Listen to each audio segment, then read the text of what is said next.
Hello, and welcome to Stretching the Word. I'm your host, Sister Valerie, and not today, devil, just not this year. This week, we've been talking about sorcery. In other words, as we commonly call it, witches and witchcraft.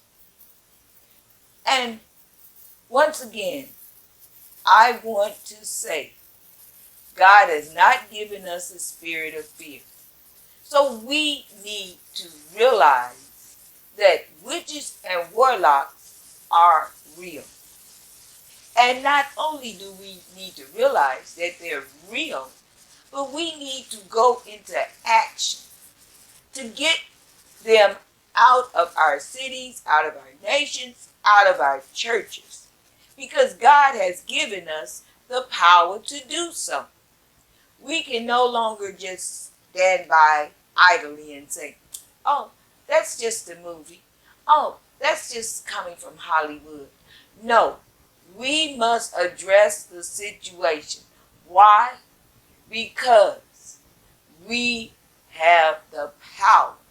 We have the authority, and we are bold as lions.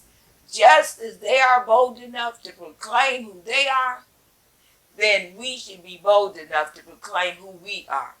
And we know that if God be for us, who can stand against us?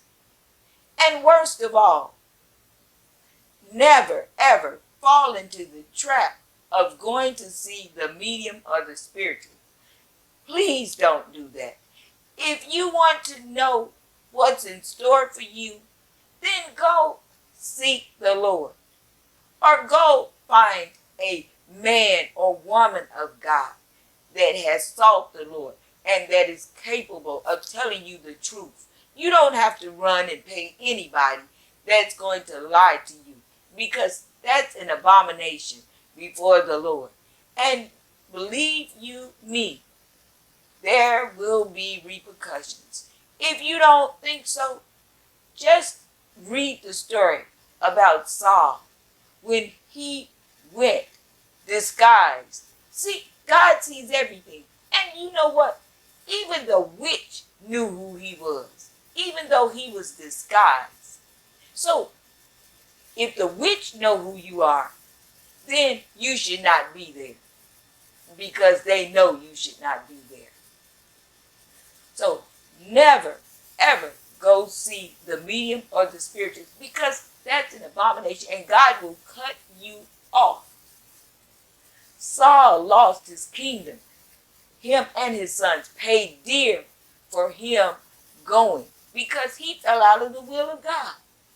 Because at first he had put all the witches and the warlocks and the sorcerers, he had put them all out of town.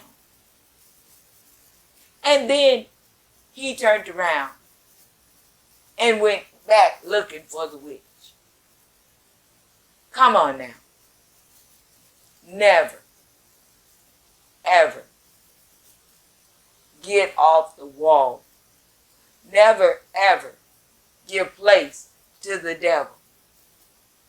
Just know, don't be anxious for anything, says the word. So, seek the Lord and wait until he gives you the answer, because then you know that it'll be the truth.